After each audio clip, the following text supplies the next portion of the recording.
दोस्तों पिछले वीडियो में हमने पढ़ा कि दुनिया में दो चीजें होती है, एक होती है लायबिलिटी, एक होता है एसेट। लायबिलिटी का मतलब होता है कि अगर मुझे किसी को कुछ पैसा देना है तो वो मेरी लायबिलिटी है, और मुझे अगर किसी से कुछ पैसा लेना है तो वो क्या है मेरा फ्रेंड्स, असेट है। यदि मेरे पास कोई प्रॉपर्टी है तो वो भी मेरी क्या है, असेट। तो हमने ये समझा कि लायबिलिटी और असेट दोनों क्या है फ्रेंड्स, कॉन्ट्राडिक्टरी टर्म्स है, they are the opposites of each other. उसी तरह से आज एक दूसरी ऑपोजिट की पेयर के साथ हम लोग डिस्कशन आगे बढ़ाएंगे, and that pair is receipts and payments, they are the opposites of each other. तो आज पढ़ेंगे रिसिप्ट चीज क्या होती है, रिसिप्ट के टाइप्स क्या होते हैं, पेमेंट चीज क्या होती है, पेमेंट के टाइप्स क्या होते हैं। A very conceptual topic that we are going to discuss today, so please stay alert and stay attentive in this lecture, ठीक है। सबसे पहले रिसिप्ट। ये रिसिप्ट शब्द जिंदगी में सभी ने सुना होगा, it is not new to you, सबने सुना है कि रिसिप्ट चीज क्या होती है। Now receipt is derived from the English word received, मतलब हमें कुछ मिला। क्या मिला होगा, यहाँ पे बिजनेस में हमें क्या मिलेगा, बिजनेस में हमें मिलेगा पैसा। So whenever we receive any money it is termed as our receipt. अभी पैसा, कैश हमें कहीं से भी मिले बिजनेस में, ध्यान से, कहीं से भी पैसा या कैश मिले हमें बिजनेस में, it will be termed as our receipt. पैसा कहां से मिल सकता है दोस्तों, गुड्स बेचेंगे, सर्विसेज बेचेंगे, रेंट मिलेगा, कमीशन मिलेगा, इंटरेस्ट मिलेगा, फिर समझ लो मैंने तो प्रॉपर्टी बेच ली तो भी पैसा मिलेगा, वो भी रिसिप्ट है।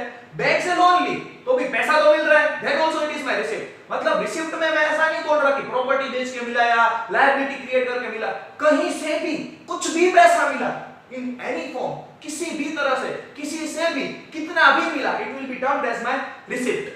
पैसा मिला is receipt. Now there are two types of receipts, one is revenue receipt जिसका दूसरा नाम है income, and the other is capital receipt. सबसे पहले बात करते हैं रेवेन्यू रिसिप्ट या तो इनकम की, दोनों का सेम मतलब होता है। देखो हमारा बिजनेस क्या होता है, जनरली बिजनेस क्या होगा, गुड्स बेचेंगे, सर्विसेज बेचेंगे, हमें रेंट मिलेगा, हमें कमीशन मिलेगा, ये सारी अपनी regular day to day business activities है। तो हमें हमारी रेगुलर और फ्रीक्वेंट बिजनेस एक्टिविटीज से जो पैसा मिलता है वो हम उसको क्या नाम देंगे, रेवेन्यू रिसिप्ट। मतलब regular day to day transactions हमारे बिजनेस के हैं, उसमें से हमें जो पैसा मिला वो क्या हो गया अपना रेवेन्यू रिसिप्ट। मतलब समझ लो गुड्स बेचा, उसका पैसा मिला। समझ लो मेरा इलेक्ट्रॉनिक्स का शोरूम है, मैं एसी बेचता हूं, टीवी बेचता हूं, फ्रिज बेचता हूं, माइक्रोवेव ओवन बेचता हूं, और जो पैसा मेरे को फ्रेंड्स मिलता है वो मेरी क्या हो गई, रेवेन्यू रिसिप्ट्स। क्यों, क्योंकि it is arising from regular income of my business. मतलब बिजनेस की जो मेरी regular day to day activities है उससे जो पैसा आया वो मेरा क्या हो गया, रेवेन्यू रिसिप्ट हो गया। समझ लो कि मैं एक सॉफ्टवेयर इंजीनियर हूं, सॉफ्टवेयर इंजीनियर क्या करेगा, साइंस वाले, अपने मैथ्स वाले, ठीक है, वो क्या करेगा, सॉफ्टवेयर बनाएगा, वेबसाइट डेवलप करेगा, उसके पैसे देगा, तो वो उसका क्या हो गया, रेगुलर इनकम फ्रॉम बिजनेस, ठीक है। तो वो उसके लिए क्या हो गई, रेवेन्यू रिसिप्ट। मैं अपना एग्जांपल दूं, I am operating tuition classes, अब तुम लोग मेरे को फीस दोगे, now I will collect fees only 2 times during the year. क्यों, क्योंकि we are collecting the fees semester wise, ठीक है। तो वो पैसा जो तुम लोग मेरे को दे रहे हो वो भी मेरी क्या हो गई, रेवेन्यू रिसिप्ट। क्यों, क्योंकि it is regular income arising from my business. Regular income from day to day activities of business is termed as revenue receipt. ऐसा नहीं है कि रोज पैसा मिलना चाहिए, you are not going to pay me 50 rupees daily for classes, no, you are paying me together, but it is arising from the regular income of my business, from the day to day activities that I do। उससे जो पैसा मिला वो क्या हो गया मेरा revenue receipt. Recurring और फ्रीक्वेंट इन नेचर, रिकरिंग मतलब रिपीटेटिव, रिपीट ही होता जाएगा, आज मिला कल भी मिलेगा, कल ना मिला तो परसों मिलेगा, so this will be recurring in nature. Frequent in nature मतलब बहुत बार ऐसे ट्रांजैक्शंस होंगे, so this will be termed as revenue receipt. इसका दूसरा नाम है इनकम। इनकम मतलब मैंने कुछ कमाया, ये भी सुना होगा तुमने, आई हैव अर्नड समथिंग। तो समझ लो कि मैंने गुड्स सेल करके पैसा जो मेरे को मिला वो मेरी इनकम है, क्योंकि ये पैसा मैंने कमाया। मैंने किसी को सर्विस दी, मेरे को पैसा मिला, वो भी मेरी इनकम है। मैं क्लासेस पढ़ा रहा हूं, तुम फीस दे रहे हो, that also is my income. अगर मैं किसी को अपनी प्रॉपर्टी रेंट पे दे रहा हूं, every month he is going to pay me rent, तो वो भी मेरी क्या है, इनकम है, रेगुलर इनकम है। और अगर मैं ब्रोकर हूं, ब्रोकर यानी फ्रेंड्स दलाल, कि जो कोई प्रॉपर्टी बेचने में हेल्प करेगा, सामने वो दलाली लेगा, दलाली is termed in English as commission. तो कमीशन रिसीव्ड वो भी मेरी क्या है, regular day to day income है। So all these things are arising from the regular day to day activities of my business, and they are recurring and frequent in nature, reason why they are termed as revenue receipts, and these are nothing but my income, ये पैसा मैंने कमाया है। So these are termed as revenue receipts। The other name of revenue receipts is income। मतलब business की regular day to day activities से जो तुम पैसा जनरेट करते हो उसको क्या कहते हैं फ्रेंड्स, रेवेन्यू रिसीप्ट्स या तो फिर इनकम, ठीक है। दूसरी चीज कैपिटल रिसीप्ट्स। अब ये कैपिटल रिसीप्ट्स क्या होता है, समझ लो कि मेरे पास पैसा बिजनेस से भी आ सकता है, लेकिन समझ लो मेरे को पैसों की जरूरत है, घर बेच दिया, समझ लो मैंने 1 करोड़ रुपए में अपना घर बेच दिया, तो मेरे को 1 करोड़ रुपया मिलेगा? हाँ सर मिलेगा। वो क्या मेरी रिसिप्ट हुई कि नहीं हुई? हाँ सर हुई, क्योंकि ये पैसा मिला तो वो रिसिप्ट हो गई। अभी ये क्या मेरी बिजनेस की इनकम है, regular day to day activities से? नहीं सर, घर बेच रहे हो वो तो एक बार बेचा है, रोज रोज थोड़ी बेचने वाले हो, इतने सारे तो घर भी नहीं है, and this is not my business. तो कोई भी अनयूजुअल एक्टिविटी, किससे अनयूजुअल, देखो यहां पर एक्टिविटीज कौन सी होंगी? यूजुअल मतलब नॉर्मल एक्टिविटीज, और यहां पर एक्टिविटीज कौन सी होंगी? अनयूजुअल मतलब जो हम रेगुलर नहीं करते वो। नॉट फ्रीक्वेंट मतलब ये रोज रोज नहीं होता है, कभी कभार होता है। तो अगर मैंने अपना घर बेच के पैसा ले लिया तो वो मेरी क्या रिसिप्ट हो गई? Revenue receipt? No, then it will be my capital receipt. समझ में आ रहा है कि ये रोज रोज नहीं मिलेगा, कभी कभार मिलेगा, बड़ी अमाउंट में होगा, अनयूजुअल होगा और फ्रीक्वेंटली नहीं होगा, then it will be termed as my capital receipt. Two examples of capital receipts, one is sale of asset. मैंने अपना घर बेच दिया, मेरे को पैसा मिला, क्या हो गया फ्रेंड्स? Capital receipt. समझ लो मेरे पास मशीनरी पड़ी है बिजनेस में, अब मेरे को उसकी रिक्वायरमेंट नहीं है, मैं नई टेक्नोलॉजी वाली मशीन ले रहा हूं, तो वो मशीन मैं बेच दे रहा हूं, सामने मेरे को पैसा मिलेगा, तो वो मेरी क्या होगी फ्रेंड्स? रिसिप्ट। लेकिन क्या ये मेरा रेगुलर डे टू डे धंधा है कि मैं मशीन बेचूंगा? नो फ्रेंड्स, तो ये मेरी रेवेन्यू रिसिप्ट नहीं हुई, then it will be my capital receipt. Why? Because it is arising from sale of any asset. कोई भी प्रॉपर्टी बेच के पैसा मिला, वो क्या हो गया? Capital receipt. ठीक है, दूसरा लोन टेकर। समझ लो मैंने बैंक से लोन ली, तो क्या मैं रोज बैंक से लोन लूंगा? नो, तो ये रेवेन्यू रिसिप्ट नहीं हुई। बैंक से लोन लिया, क्या वो मैंने पैसा कमाया? क्या मैं समझ लो 1 करोड़ की लोन ले रहा हूं तो मैं खुश हो गया शाम को कि भाई आज मैंने 1 करोड़ का प्रॉफिट किया? No, it is not my income, it is a receipt. पैसा मिल रहा है, but then what kind of a receipt it is? Capital receipt. Why? Because it is not frequent in nature, it is an unusual transaction. तो loan taken भी क्या हो गया? Capital receipt. Receipt मतलब कुछ भी पैसा मिला। रेवेन्यू रिसिप्ट मतलब बिजनेस की day to day regular activities से जो हमें पैसा मिलता है, जो रिकरिंग होगा, जो रोज रोज रिपीट होगा, उसे क्या कहते हैं? Revenue receipt. उसका दूसरा नाम फ्रेंड्स इनकम।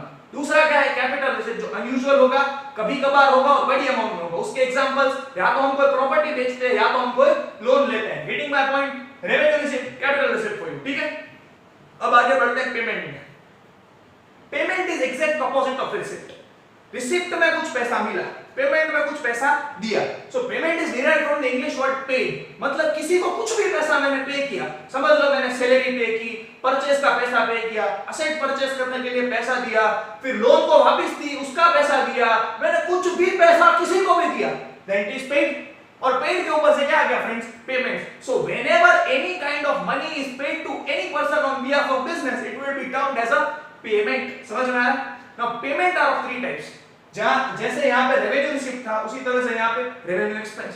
कैपिटल रिसिप्ट था, उसी तरह से यहां पे कैपिटल एक्सपेंस। और एक तीसरा नया डिफर्ड रेवेन्यू एक्सपेंस, जो हमने कल के वीडियो में, पिछले वीडियो में पढ़ा था, जिसका नाम है फिक्टिशियस असेट, कि जो जनरली बच्चों को कंफ्यूजन में रहता है। फिक्टिशियस असेट के बारे में मैं तुम लोगों को बता दूं, it is a very complicated topic, generally बच्चों को डाउट रहता ही है इसमें।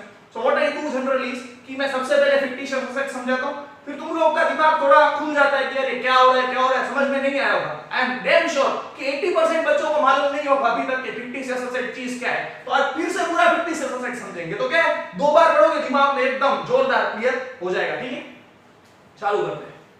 पेमेंट मतलब पैसा दिया। रेवेन्यू एक्सपेंस, दोस्तों रेवेन्यू रिसिप्ट क्या था कि जो regular day to day business activity से पैसा मिले वो अपनी रेवेन्यू रिसिप्ट। तो रेवेन्यू एक्सपेंस भी क्या होगा? Regular day to day business activity के लिए हम जो पैसा दे वो अपना क्या हो जाएगा? Revenue expense. As simple as, देखो रेवेन्यू एक्सपेंस का दूसरा नाम एक्सपेंस, जैसे रेवेन्यू रिसिप्ट का दूसरा नाम इनकम। रेगुलर और डे टू डे एक्सपेंसेस, ठीक है, कि जो रेगुलर एक्सपेंस ऑफ बिजनेस होंगे और रिकरिंग और फ्रीक्वेंट इन नेचर होंगे। जनरली ये एक्सपेंसेस रिपीट होते ही जाएंगे। ठीक है, इसके एग्जांपल्स क्या है? परचेज ऑफ गुड्स और सर्विसेज। समझ लो मैंने बिजनेस के लिए गुड्स लिया तो मैं उसको पेमेंट करने वाला हूं, उसका ये बिजनेस की रेगुलर एक्टिविटी है। समझ लो मैं अपने सीए से सर्विस ले रहा हूं तो मैं उसको पैसा दूंगा। सेकंड इज सैलरी, मेरा कोई एम्प्लॉय है, वो मेरी दुकान में काम कर रहा है, I am going to regularly pay him salary at the end of every month, तो ये भी मेरी regular day to day expense हो गया। अभी यहां पे डे टू डे को पकड़ मत लेना, सर सैलरी थोड़ी रोज रोज पे करोगे, सैलरी तो 1 महीने के बाद पे करोगे। It is not the case. समझना क्या है कि ये डे टू डे एक्टिविटी के रिलेटेड है। वो आदमी आगे रोज काम तो कर रहा है, पे हम भले एक साथ कर रहे हैं, but then also it is a revenue expense. Day to day मतलब रोजिंदा जो खर्चा अपना है वही। ठीक है, इलेक्ट्रिसिटी एक्सपेंस, लाइट का बिल है, वो भी हम रेगुलरली पे करेंगे, दो वी पे it at the end of 1 और 2 months, but still it is our regular expense. ठीक है, फोर्थ इज रेंट पेड, अगर दुकान किसी से भाड़े पे ली है तो उसका भी रेंट हम रेगुलरली पे करेंगे। Then also it is also our regular और day to day expense friends. अभी रेवेन्यू एक्सपेंस का दूसरा नाम क्या है? एक्सपेंस। एक्सपेंस यानी अपन ने कुछ खर्च किया वो अपना revenue expense. Getting my point? तो रेवेन्यू एक्सपेंस क्या हुआ कि regular day to day business activities के लिए हम जो खर्चा करते हैं, जो फ्रीक्वेंट इन नेचर होगा, रिकरिंग इन नेचर होगा और जो रेगुलर चलता ही रहेगा। एग्जांपल उसके क्या होंगे फ्रेंड्स? परचेज ऑफ गुड्स और सर्विसेज, फिर सैलरी पेड, इलेक्ट्रिसिटी एक्सपेंस और फिर rent paid. These are the examples of revenue expense. Revenue receive मतलब रेगुलर एक्टिविटीज से जो पैसा मिला और रेवेन्यू एक्सपेंस मतलब रेगुलर एक्टिविटीज के लिए जो पैसा दिया। Capital expense second. दोस्तों कैपिटल रिसीव्ड यानी क्या कि बिजनेस एक्टिविटीज नहीं, कोई असेट लायबिलिटी की वजह से हमें कुछ पैसा मिला वो अपनी कैपिटल रिसीव्ड। तो उसी तरह से कैपिटल एक्सपेंस क्या होगा कि जो अपनी day to day business activities से लिंक्ड नहीं होगा लेकिन हम किसी अनयूजुअल एक्टिविटी के लिए पैसा देंगे तो वो अपना कैपिटल एक्सपेंस होगा। जैसे कि समझ लो मैंने अपने बिजनेस के लिए एक फैक्ट्री परचेस की 2 करोड़ रुपए में, then I am going to pay to that person 2 crore rupees, तो वो मेरा क्या हो गया? पेड यानी पेमेंट हो गया। अभी ये क्या मेरा रोज का खर्च है, रोज रोज तो कोई फैक्ट्री परचेस नहीं करेगा, फैक्ट्री परचेस की वो 5 10 15 20 साल चलेगी, तो ये मेरा कौन सा एक्सपेंस हो गया friends? Capital expense.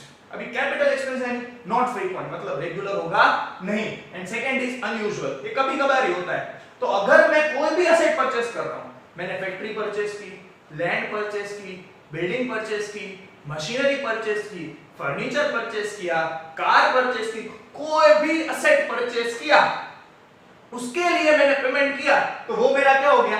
Capital expense. ठीक है, payment for purchase of any asset. अभी मैंने किसी बैंक से लोन ली तो वो मेरी रेवेन्यू रिसिप्ट नहीं है, कौन सी रिसिप्ट है? कैपिटल रिसिप्ट है। क्यों? क्योंकि वो रोज रोज लेंगे नहीं। उसी तरह से अगर उसी लोन को समझ लो मैंने एसबीआई से लोन लिया तो कैपिटल रिसिप्ट, उसी एसबीआई को लोन वापस दे दिया तो वो क्या हो गया? Capital expense. क्यों? क्योंकि लिया वो कैपिटल तो दिया वो भी capital. So here the term that will be included is loan repaid, ली वो कैपिटल रिसिप्ट और वापस दी वो capital expense. Getting my point? तो रेवेन्यू एक्सपेंस यानी regular day to day expenses of business and capital expense यानी कोई असेट परचेस करने के लिए हम जो खर्चा करते हैं it will be termed as our capital expense. अभी दोस्तों ये जो चीजें हैं ना ये अपना खर्चा नहीं है। समझ लो कि मैं 2 करोड़ की फैक्ट्री खरीद रहा हूं तो क्या वो 2 करोड़ रुपए चले गए? नहीं, सामने मेरे को 2 करोड़ की प्रॉपर्टी भी मिल रही है ना, लेकिन उसकी जगह मैं सैलरी पे कर रहा हूं तो वो पैसा गया। So this is our expense. ये अपना एक्चुअली एक्सपेंस नहीं है, इसके सामने हमें कुछ मिल रहा है और लोन वापस कर रहे हैं, वो कुछ पैसा चला नहीं गया, सामने हमारी लायबिलिटी कम हो रही है। So this is the characteristics of capital expense. Getting my point? 4 चीज की। अब last one, deferred revenue expense. फिर से समझाता हूं पूरी चीज। अभी 50 से डिफर्ड रेवेन्यू एक्सपेंस तुम लोग को मालूम है, हाँ सब थोड़ा सा भूल जाओ, फिर से समझा रहा हूं पूरी चीज एकदम जीरो से। ठीक है, समझ लो कि तुम लोग 11th में यहाँ पे आ रहे हो। 11 की सपोज समझ लो, ये एक एग्जांपल है, सपोज समझ लो 11th की फीस अपनी 20,000, 12th की फीस 20,000। सपोज समझ लो तुम लोग में से कोई एक जन है बहुत अमीर है, बहुत सारा पैसा है उसके पास, उसने बोला सर कि सेमेस्टर वाइज रहने दो, 11th की पूरी फीस बोलो, 12th की पूरी फीस बोलो, सब एक साथ हिसाब करो। मैंने बोला 40,000 लो, ठीक है सर एक साथ पैसा ले लो। मैं ले लूं, हाँ मेरे को क्या दिक्कत है, पैसा साथ में दे रहे हो तो अच्छा ही है। ठीक है, तुमने मेरे को 40,000 रुपया दिया, कितना दिया? 40। अभी इस साल तुम पढ़ोगे कितने रुपए का? सिर्फ 20,000 का। अभी ये नेक्स्ट ईयर ये जो 20,000 तुमने मेरे को अभी से दे दिया, उसके सामने तुम्हें बेनिफिट क्या मिलेगा कि तुम लोग नेक्स्ट ईयर आके क्लास में बैठोगे and I can not charge anything from you. क्यों? क्योंकि तुमने पहले से पैसा दे दिया था। ठीक है, तो कई बार हम क्या करते हैं, कोई बड़ा खर्चा कर देते एक साथ। क्या कर देते हैं? एक साथ, जिसका फायदा हमें 1 से ज्यादा साल तक मिलेगा। हम कुछ ऐसा खर्चा कर देते हैं जिसका बेनिफिट हमें मोर देन 1 ईयर के लिए मिलेगा, तो हम क्या कर देंगे, उस खर्चे के टुकड़े कर देंगे कि ये 40,000 में से सर 20,000 मेरा इस साल का एक्सपेंस है, भले मैंने पे आपको 40,000 कर दिया और बाकी का 20,000 है ना जो सर वो मेरा नेक्स्ट ईयर का एक्सपेंस है। तो ये 20,000 जो मैंने अभी पे कर दिया है, इसका फायदा मेरे को कल नेक्स्ट साल मिलने वाला है, तो ये मेरा क्या हो गया? फिक्टिशियस एसेट हो गया। ये बेच के पैसा नहीं मिलेगा, लेकिन इस चीज से मेरे को फायदा जरूर मिलेगा। दूसरा एक एग्जांपल देता हूं। घर पे तुम लोग कलर करवाओ, समझ लो, तो कलर का समझ लो घर पे टोटल 50,000 रुपीस का कलरिंग वर्क का एक्सपेंस हुआ। कलर क्या तुम लोग हर साल करवाओगे? नहीं सर, 5 से 10 साल तो चलेगा। फॉर एन एग्जांपल समझ लो कि कलर तुम लोगों ने करवाया 5 साल तक चल रहा है, पैसा एक बार दिया, 5 साल तक घर पूरा क्लियर पड़ा है, तो 50,000 रुपया दिया एक बार, लेकिन उसका फायदा कितने साल मिला? 5 साल। तो एक्चुअली हर साल का खर्चा कितना हुआ? 10,000 10,000 10,000 10,000 10,000। समझ में आ रहा है? तो हमने जो रेवेन्यू एक्सपेंस किया, ये कलरिंग वर्क है, एडवर्टाइजमेंट है, ये सारे हमारे क्या है? रेवेन्यू, रेगुलर बिजनेस के खर्चे। उसको वो बड़ा कर दिया था खर्चा हमने एक साथ, उसका फायदा हमें बहुत सालों तक मिलने वाला था, इसलिए हमने उसको क्या कर दिया? डिफर कर दिया। डिफर यानी टुकड़े कर दिए, पार्ट्स कर दिए, डिवाइड कर दिया और उसको अलग अलग कर दिया, इसे कहते हैं डिफर्ड। रेवेन्यू एक्सपेंस मतलब बिजनेस के रेगुलर खर्चे, उसको हमने क्या कर दिया? उसके टुकड़े कर दिए। समझ लो, मैंने आईपीएल को स्पॉन्सर किया, समझ लो कि ऐसा नाम आएगा अभी, कॉन्सेप्ट आईपीएल, ठीक है? इसके लिए मैंने आईपीएल को 200 करोड़ पे किए, ठीक है? मैंने 200 करोड़ आईपीएल को दिए। अब ये कॉन्सेप्ट आईपीएल आएगा ना, तो लोग कहां से फोन करेंगे कि अहमदाबाद वाले बच्चे भी बोलेंगे कि हमको यहां पढ़ना है यार, ये तो बायजूस जैसा अपना काम हो गया, ठीक है? Right now Byju's is sponsoring India, तो ये बायजूस जैसा अपना काम हो गया। तो मैं ये सोच रहा हूं कि साला 200 करोड़ अभी दे रहा हूं, इसका फायदा मेरे को 10 साल तक मिलेगा। तो मैंने क्या किया, ठीक है, मैं इस खर्चे के 10 पार्ट्स कर दूंगा कि 20 करोड़ इस साल का खर्चा, 20 करोड़ नेक्स्ट ईयर का खर्चा। मैं 200 करोड़ के खर्चे को 10 साल में डिस्ट्रीब्यूट कर दे रहा हूं, डिवाइड कर दे रहा हूं, उसके टुकड़े कर दे रहा हूं, उसके भाग कर दे रहा हूं। तो जिस खर्चे को, जिस रेवेन्यू खर्चे को तुम लोग डिवाइड करते हो, डिस्ट्रीब्यूट करते हो, अलग करते हो, सेपरेट करते हो, एक ही चीज है, उसे तुम क्या कहते हो? Deferred revenue expense. समझ में आ रहा है? इसका दूसरा नाम क्या है? फिक्टिशियस एसेट, मतलब ऐसा एसेट कि जो सच में कुछ है नहीं, लेकिन तुम्हें सिर्फ उसका फायदा मिलेगा। एक लाइट टोन पे एग्जांपल देता हूं। घर में सारी विंडोज क्लोज कर दो, सारे दरवाजे बंद कर दो और एसी चालू करके 18 डिग्री सेल्सियस पे चिल्ड एसी कर दो 1 घंटे, और फिर एसी बंद कर दो, सिर्फ फैन चालू कर दो। अगले 2-3 घंटे तक एसी बंद है, फिर भी तुम्हें एकदम कूल एटमॉस्फेयर लगेगा रूम में। क्यों?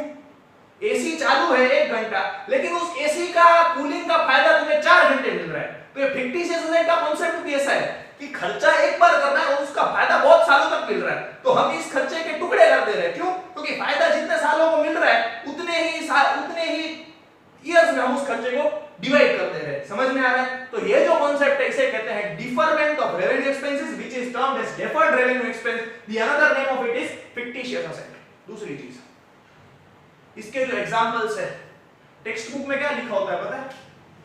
ऐसे डिफर्ड रेवेन्यू एक्सपेंस लिखा होगा और फिर लिखा होगा example, issue cost of share, comma, preliminary expense, comma, and discount on issue of debenture, full stop. ये जो चीजें हैं, इनका मतलब टेक्स्ट बुक में लिखा होगा नहीं, एग्जाम में पूछी जाएगी नहीं। तो सर आप क्यों पढ़ा रहे हो? मुझे ऐसा लग रहा है कि एक बार बुक में लिखा है, then it is my duty to explain to you all.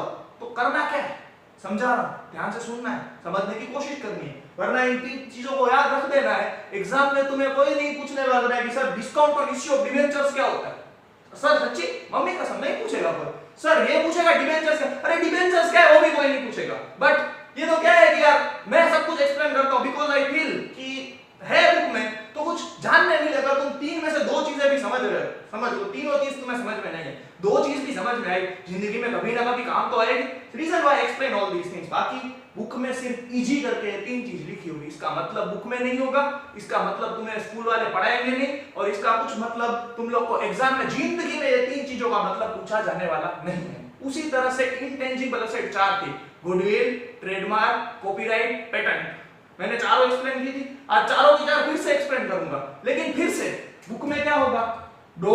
.e.g, goodwill, comma, trademark, comma, copyright, comma, patent, full stop.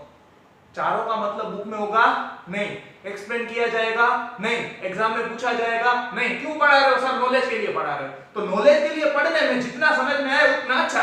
बाकी इसको समझने में ये मत करना कि समझ में नहीं आ रहा है क्या हो रहा है। This should not be asked in your examination. ये तो मैं समझा रहा हूं। ये 3 एग्जांपल्स और इंटेंजिबल एसेट के 4 एग्जांपल, इनका मतलब एग्जाम में नहीं पूछा जाएगा, सिर्फ ऐसा लिख देना है तुम्हें। But it is my duty so I will always explain, tension मत लेना, ठीक है? अभी ये डिफर्ड रेवेन्यू एक्सपेंस है, फिक्टिशियस एसेट चीज क्या है? Expenses the benefit of which is available for more than 1 year. 1 साल से ज्यादा जिन खर्चों का हमें बेनिफिट मिलता है उसके हम क्या कर देंगे दोस्तों? टुकड़े कर देंगे। जितने साल फायदा मिले उतने साल में हम उसका टुकड़ा कर देंगे। समझ लो कि तुम्हारे स्कूल में क्या है पता है, हर साल तुम्हें ट्रैकिंग में ले जा रहे हैं, हर साल तुम लोग को ट्रैकिंग में ले जा रहे हैं, ठीक है। समझ लो कि 12 इयर्स तक तुम लोग फर्स्ट स्टैंडर्ड से एक स्कूल में हो और 12 इयर्स का एक साथ पैकेज आ गया कि 12 साल तक तुम लोग को हर साल वो लोग समर वेकेशन में ट्रैकिंग के लिए ले जाएंगे। उसकी टोटल उन लोगों ने फीस बोली तुम लोग को 1,20,000, 1,20,000 रुपए तुम एक साथ भर दो। हर फर्स्ट स्टैंडर्ड से लेकर 12th स्टैंडर्ड तक हर साल तुम लोग को वो लोग ट्रैकिंग के लिए ले जाएंगे। तो ये क्या 1,20,000 तुम लोग फर्स्ट स्टैंडर्ड में जो पे कर रहे हो वो इसी साल का खर्चा है? नहीं दोस्तों, इस 1,20,000 में तुम लोगों को 12 बार ट्रैकिंग करने मिलेगी, तो तुम्हारा हर साल का खर्चा कितना हुआ? 10,000 रुपया। तो ये जो 1,20,000 का खर्चा है, इसके तुमने जो टुकड़े किए इसे क्या कहते हैं? Deferred revenue expense. अब समझ में आ रहा है? जो खर्चा बहुत सालों के लिए एक साथ हुआ है उसको हर साल में डिस्ट्रीब्यूट कर दो, इसे कहते हैं deferred revenue expense. Getting my point? एक साथ फी भरी, 2 साल फायदा मिलेगा तो दोनों साल में टुकड़े कर दो। ये जो एग्जांपल है ना, this is called deferred revenue expense. समझ में आ रहा है? ठीक है। अभी ये 3 एग्जांपल, आज फिर से एग्जांपल समझाता हूं, लेकिन एक शर्त है, टेंशन मत लेना। ये एग्जांपल समझ में ना है तो ये मत समझना कि यार अकाउंट्स क्या है, समझ में नहीं आ रहा है। ये एग्जाम में कोई नहीं पूछने वाला है, पक्का बता रहा हूं, मम्मी कसम, बस ये कोई नहीं पूछने वाला है। लेकिन इन 3 एग्जांपल को समझने की कोशिश जरूर करना। अगर समझ में आ जाए तो अच्छा है, जिंदगी में कहीं ना कहीं काम आएगा। First thing, issue cost of shares. Example of fictitious asset. Shares यानी तुम लोगों ने शेयर बाजार करके एक चीज जिंदगी में सुनी होगी। शेयर क्या है पता है? कि अगर समझ लो रिलायंस करके कंपनी है, मेरे को रिलायंस के साथ बिजनेस करना है, रिलायंस में पैसा इन्वेस्ट करना है, तो मेरे को क्या करने का पता है? रिलायंस के शेयर्स को परचेस कर लेने का। Then I am also a part of owner of Reliance Industries. ठीक है, अगर मैं रिलायंस के शेयर्स परचेस करता हूं तो ये शेयर इश्यू करना यानी कोई मजाक नहीं है। इसके लिए कंपनी को, रिलायंस को करोड़ों रुपए का खर्चा करना पड़ता है। सेबी करके एक इंस्टीट्यूशन है, उसको पैसा देना है। स्टॉक एक्सचेंज आती है, एनएससी, बीएसई, ये सभी तुम लोग एसपी करके एक सब्जेक्ट है ना, जो मैंने तुम लोगों को, हम लोगों ने एडवाइस किया होगा, कंप्यूटर एसपी ऑप्शन है वो रखना।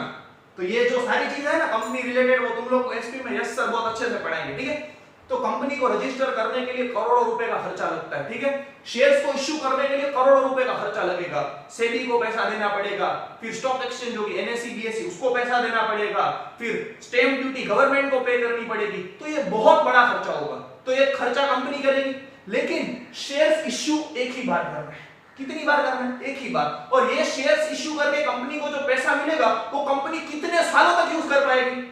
It will be able to use this fund for a very long period। समझ लो 10 साल, 20 साल। तो पैसा कितनी बार दिया? एक बार। और फायदा कितने साल तक मिला?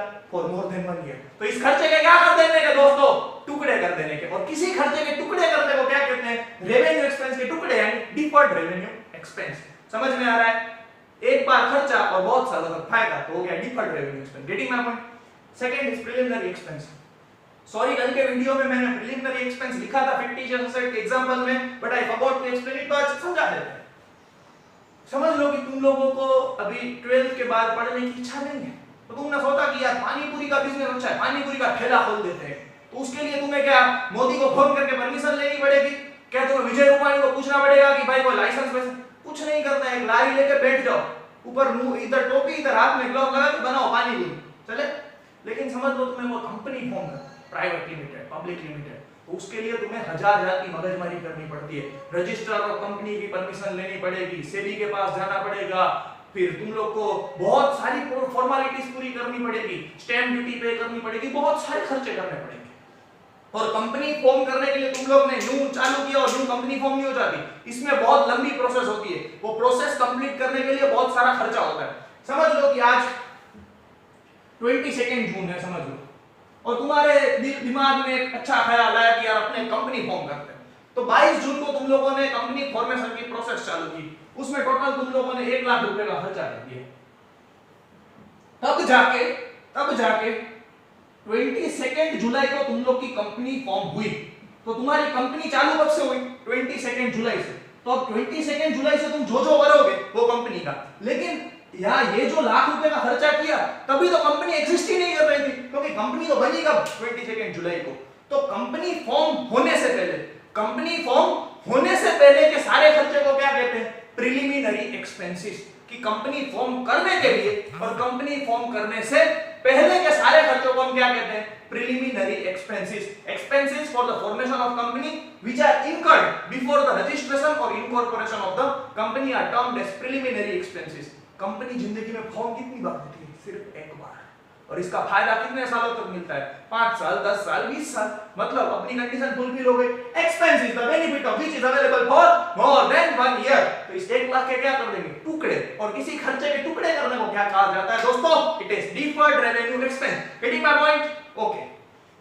Third, discount on issue of debentures. ये थोड़ा ज्यादा कॉम्प्लिकेटेड है।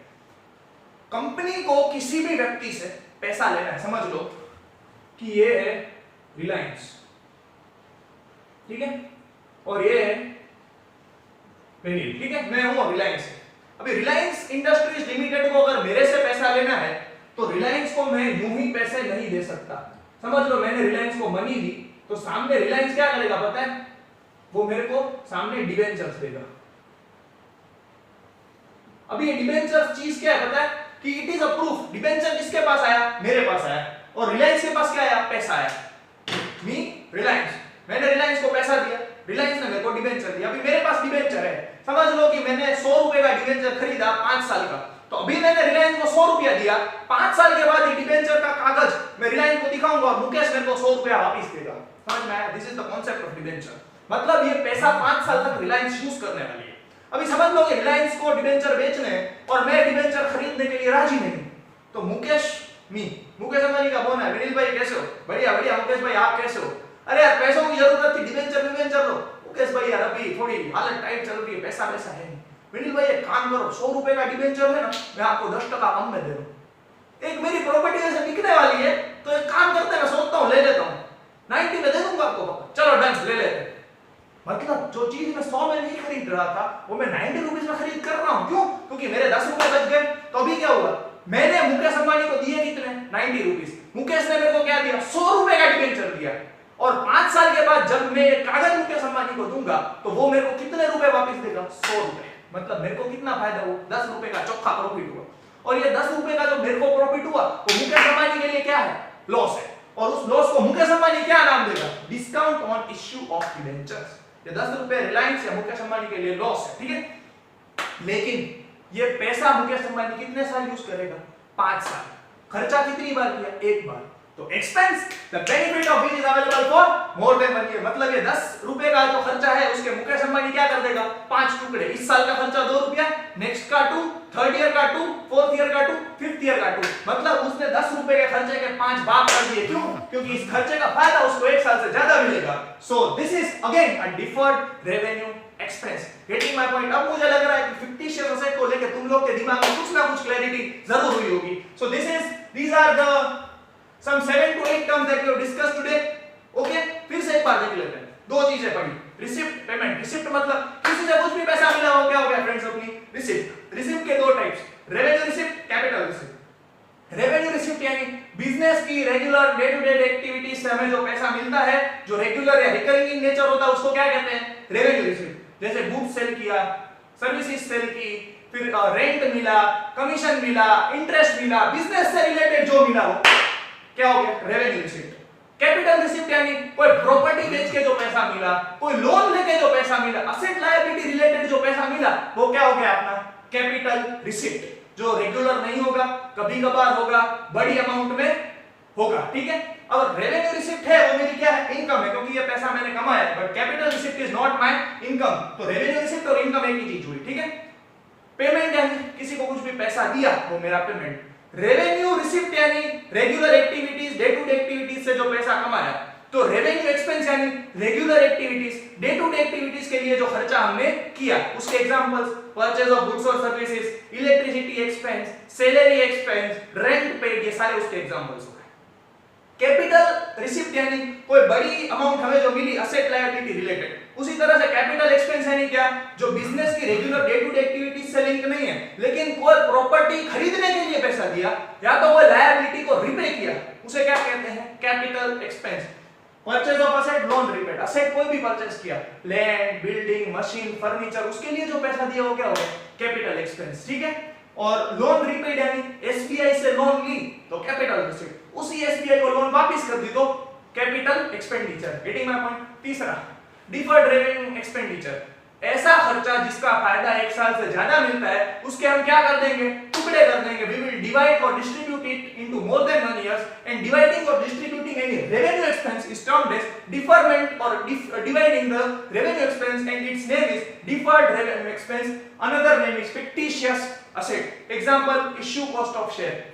शेयर्स एक बार इशू करेंगे, उसके पैसे बहुत लॉन्ग टर्म तक यूज करने मिलेंगे, तो deferred revenue expense. Preliminary expense, company register करने के लिए कंपनी के रजिस्ट्रेशन से पहले जो खर्चा किया, कंपनी एक ही बार रजिस्टर होगी, फायदा बहुत लॉन्ग टर्म तक मिलेगा, तो ये भी deferred revenue expense. Discount on issue of debentures, debenture में एक बार डिस्काउंट दिया लेकिन 5 या 10 साल पैसे यूज करने मिलेंगे, so the benefit of this expense also will be available for more than 1 year, so we are dividing or distributing this expense into number of years, reason why it is termed as deferred revenue expense. This is all for today friends. Now we will have a quick recap, quick revision of all the 24 terms that we have discussed till now. Now let us have a quick revision of all the 24 terms that we have discussed till now. One thing that you are supposed to do in this revision is कि तुम लोग को भी है ना, एक साथ मैं बोलूं ना उसके साथ तुम लोग को भी बोलना है, क्योंकि जितना बोलते जाओगे ना उतना तुम्हारे दिमाग में चीजें क्लियर होती जाएगी। So what you need to do is when I am speaking you also have to speak. I can always hear your voice, ठीक है? The first one is business transaction. Business transaction यानी exchange of goods or services for cash or credit. Examples, purchased goods, sold goods, paid salary, कुछ भी is a business transaction. Second, event. Event is nothing but the result of transaction. If I purchase goods of rupees 500 and sold it for rupees 2000, then the profit of 1500 that I have generated on this transaction is nothing but the event. And event is nothing but the result of any transactions. ठीक है? Capital drawings. Owner and business are two separate persons. Whenever owner invests any kind of fund into the business, it will be termed as capital. Owner ने business को cash दी, property दी, goods दी, asset दी, कुछ भी दिया, तो वो क्या हो गया, उसकी कैपिटल। लेकिन उसी ओनर ने बिजनेस से कैश ली, गुड्स ली, कोई भी असेट ली, तो वो क्या हो जाएगा, drawings. Capital is the investment by the owner into business and drawings is the withdrawal, या फिर उसने जो बिजनेस से निकाला वो क्या हो गया, drawings. Getting my point?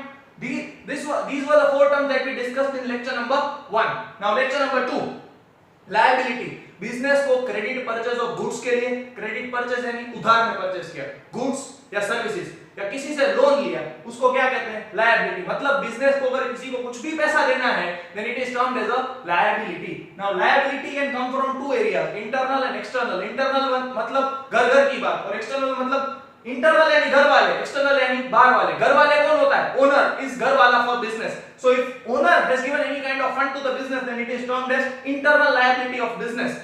Capital यानी ओनर का investment, so capital is an internal liability. बाकी बाहर वाला कोई भी व्यक्ति, बैंक हो, क्रेडिट, फिर किसी से उधार में गुड्स लिया हो, कोई भी हो, it will be always our external liability. Third criteria, current and non current on the basis of duration. ऐसी लायबिलिटीज की जिनका पेमेंट लेस देन 1 ईयर में करना है, वो क्या हो गया, करंट लायबिलिटी। और ऐसी लायबिलिटीज की जिनका पेमेंट 1 साल के बाद करना है, in greater than 1 year, they are termed as non current और long term liabilities. Getting my point? ठीक है। Then third lecture, asset. Asset यानी बिजनेस के पास कुछ भी प्रॉपर्टी है, या तो बिजनेस को किसी से कुछ पैसा लेना है, then it will be termed as an asset. Two conditions, owned by business, second one has an economic value. On the basis of duration, there are 3 types of assets: liquid assets, current assets, non-current assets. ठीक है? Liquid assets यानी क्या, कि जिसका जो तुरंत तुम P सकते हो, मतलब ऐसे एसेट कि जिनको तुम चुटकी बजा के कैश में कन्वर्ट कर सकते हो। 3 चीजें आएंगी, कैश, बैंक, और तीसरा क्या आएगा, डेटर्स। डेटर्स यानी ऐसे कस्टमर्स कि जिनको तुमने क्रेडिट में गुड्स सेल किए हैं, उनको क्या कहा जाता है, डेटर्स। DEBTORS यानी customers to whom goods are sold on credit। मतलब हमने अगर अपने किसी कस्टमर को उधार पे गुड्स सेल किए, तो वो अपना क्या हो जाएगा, debtors. It is also our liquid asset, मतलब जिसके पैसे तुरंत मिल जाएंगे, वो क्या हो गया, लिक्विड एसेट। करंट एसेट्स यानी ऐसे एसेट्स की जिनके पैसे हमें लेस देन 1 ईयर में मिल जाएंगे। इनमें क्या आएगा, कैश, बैंक, डेटर्स, और एक और चीज आएगी, stock of goods. Stock is not a liquid asset but it is also a current asset. इन दोनों में यही एग्जांपल्स है, ठीक है। देन नॉन करंट और फिक्स्ड एसेट्स, ऐसे एसेट्स के जिनके पैसे या जिनका यूसेज हम 1 साल से ज्यादा करने वाले हैं, वो अपने क्या हो गए, नॉन करंट या तो fixed assets. Example, machine, land, building, furniture, car, ये सारी क्या हो जाएंगी, नॉन करंट या तो फिक्स्ड एसेट्स। ठीक है। Then on the basis of visibility there are two types of assets, tangible assets, intangible assets. किसी asset को यूं करो टर्न आवाज आए तो वो क्या हो गया, tangible. Tangible यानी all those assets which we can touch and see, they are termed as tangible assets. Generally सारे assets tangible होंगे, कुछ भी बोलो, land, building, machine, furniture, car, कुछ भी बोलो, वो क्या होगा, tangible assets. Intangible assets are those assets which we cannot touch and see but still they provide benefit to the business. इसके चार examples देखे थे, goodwill, trademark, copyright and finally patent. ये चार चीजें देखी थी। इन चारों के टेक्स्ट बुक में देखो दोस्तों इस तरह से दिया हुआ होगा कि ये चारों नाम लिखे होंगे कि ये चारों नाम सिर्फ इस तरह से होगा, इंटेंजिबल एसेट्स में ईजी करके goodwill, trademark, copyright and patent, बस खत्म। इन चारों के एक्सप्लेनेशन बुक में नहीं होंगे और एग्जाम में पूछे नहीं जाएंगे, but still I am explaining to you all, क्योंकि तुम सबको ये समझ में आ रहा है लेकिन कहीं ना कहीं तुम्हारे दिमाग में ये डाउट है कि सर इन सभी में फर्क क्या है। So let me make it very clear to you, ध्यान से सुनना। गुडविल यानी मेरी बिजनेस का नेम, फेम और रेपुटेशन, जिसकी वजह से कस्टमर खींचे चले आ रहे हैं कि नहीं बुक तो यहीं से खरीदेंगे, ट्यूशन तो यहीं जाएंगे, फिर अगर पिज्जा खाना है तो डोमिनोज में ही जाएंगे। उसका जो नाम है, उसकी जो रेपुटेशन है कि जिसकी वजह से लोग उसके पास आ रहे हैं और वो ज्यादा प्रॉफिट कमा पा रहा है दुनिया की कंपैरिजन में, it is termed as its goodwill. Goodwill यानी क्या हो गया, नेम एंड रेपुटेशन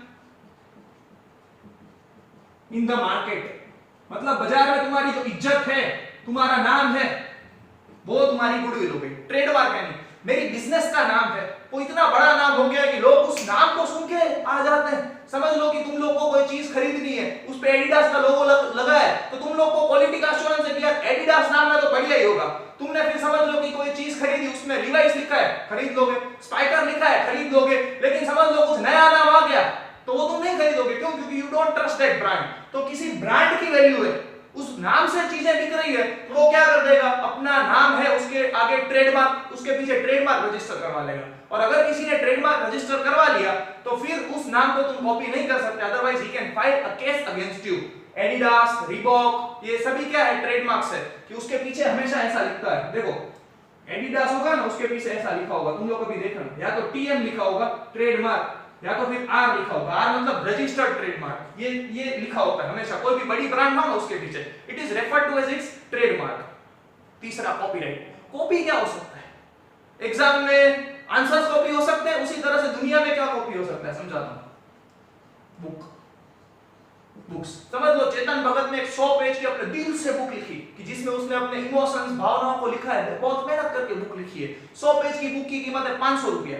तो मैंने क्या किया, एक बुक परचेज की कि भाई चेतन भगत बड़ी आदमी, फिर उन सारी बुक्स कलर जेरोक्स करवा के मैं 200 में बेच रहा हूं।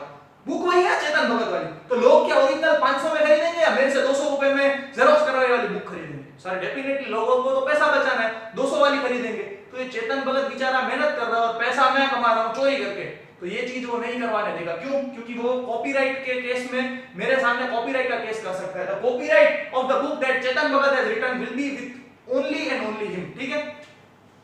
म्यूजिक है, समझ लो अरिजीत सिंह ने कोई सॉन्ग गाया और मैं उस सॉन्ग को हर जगह पे यूज करवा रहा हूं, YouTube पे मैं उसके वीडियो डाल दे रहा हूं और पैसा मैं कमा रहा हूं, then this is also not allowed. The copyright is available with the person who sings the song or dances. ठीक है?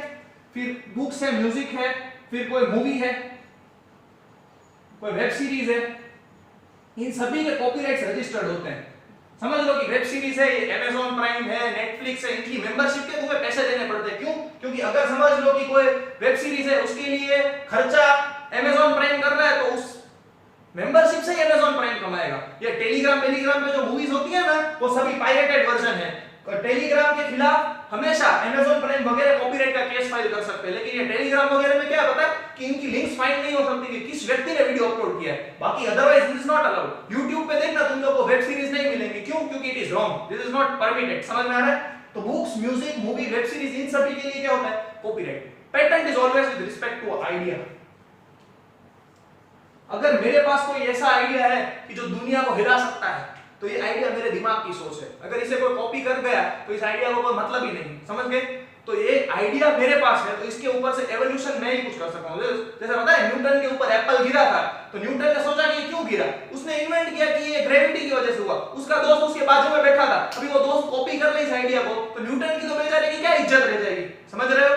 तो ये क्या हो गया, patent is the idea that I have and nobody can copy that idea if I register the patent. Copy करें तो मैं उसके खिलाफ केस फाइल कर सकता हूं। So these are the 4 intangible assets and the proper explanation that they hold, ठीक है, on the basis of existence और अदरवाइज। रियल एसेट्स मतलब ऐसे एसेट्स की जो दुनिया में सचमुच है, जो सचमुच इस दुनिया का भाग है, लैंड है, बिल्डिंग है, मशीन है, फर्नीचर है, कार है, स्टॉक है, डेटर्स है, सब कुछ है, ठीक है। फिक्टिशियस एसेट मतलब ऐसे एसेट्स की जो दुनिया में है नहीं, लेकिन वो सिर्फ हमें फायदा दे रहे हैं। फिक्टिशियस एसेट यानी कौन से ऐसे एसेट्स होंगे, फिक्टिशियस एसेट मतलब ऐसे खर्चे कि जो हम लोग को 1 साल से ज्यादा फायदा देंगे, जिन खर्चों के हमने टुकड़े कर दिए, they are termed as fictitious asset. इनको बेच के पैसा नहीं मिलेगा, बट ये हमें बेनिफिट देंगे। Fictitious asset, deferred revenue expense, same to same चीज अभी समझाया, ठीक है। Example 3, issue cost of shares, shares एक बार इश्यू करेंगे, जिंदगी भर पैसा यूज करेंगे। सेकंड, प्रीलिमिनरी एक्सपेंस, कंपनी एक बार रजिस्टर करने का खर्चा करना है, फिर कंपनी तो लॉन्ग टर्म चलेगी। तीसरा, discount on issue of debenture, discount एक बार देना है, लेकिन पैसा बहुत लॉन्ग टर्म तक यूज करने मिलेगा। So fictitious asset refers to the expenses the benefit of which is available for more than 1 year, so we divide, distribute, segregate or separate those expenses into more than 1 year. Getting my point? Now today's lecture, receipts मतलब किसी से कुछ भी पैसा मिला तो वो receipt. पहला टाइप रेवेन्यू रिसिप्ट या तो इनकम, regular day to day activities of business से जो पैसा मिलेगा वो अपनी रेवेन्यू रिसिप्ट या तो इनकम, sale of goods, sale of services, फिर रेंट रिसीव्ड, कमीशन रिसीव्ड, ये सब कुछ। कैपिटल रिसिप्ट, अनयूजुअल एक्टिविटीज से जो पैसा मिलेगा, असेट बेचने से जो पैसा मिले या लोन लेने से जो पैसा मिले will be termed as our capital receipt. अगर समझ लो मैंने लैंड बेची, मशीन बेची, घर बेचा, फर्नीचर बेचा तो कैपिटल रिसिप्ट, ठीक है। पेमेंट मतलब किसी को कुछ भी पैसा दिया, then it is a payment. 3 types of payment, revenue expense, capital expense and deferred revenue expense. Revenue expense revenue income की तरह ही है कि regular day to day activities of business के लिए जो खर्चा किया वो रेवेन्यू एक्सपेंस, जैसे कि गुड्स परचेस किया, सर्विसेज परचेस की, सैलरी पे की, रेंट पे किया, इलेक्ट्रिसिटी एक्सपेंस पे किया, then these are all revenue expenses. और उसका दूसरा नाम है एक्सपेंस भी कह सकते हो उसको, ठीक है। फिर कैपिटल एक्सपेंस यानी कि जो regular day to day business activities से लिंक्ड नहीं है, कभी कभार होगा, रिकरिंग नहीं होगा।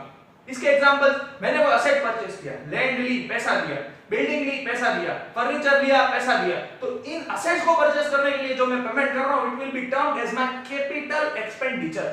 या तो अगर मैंने समझ लो HDFC बैंक से लोन लिया तो वो मेरी क्या हो गई, कैपिटल रिसिप्ट, लेकिन उसी HDFC बैंक को अगर मैं पैसा वापस दे रहा हूं then it will be termed as my capital expense. Getting my point? And the last one, deferred revenue expense, उसका मतलब क्या होता है, ऐसे खर्चे जिनका फायदा 1 साल से ज्यादा ड्यूरेशन के लिए मिलेगा, उन खर्चों के हम टुकड़े, भाग, डिवीजन या सेपरेशन कर देंगे into more than 1 year. Reason why those revenue expenses are divided or deferred, तो उसे कहते हैं deferred revenue expense. Friends, these are the 24 terms that we have discussed till now. I hope I would have imparted proper justice and explained all these terms to you very nicely. Now what you need to do is listen to me very carefully. ये 24 की 24 terms एक जगह लिख दो, and now what you need to do is on a notebook तुम इन terms में जो जितना समझो वो सब लिखो।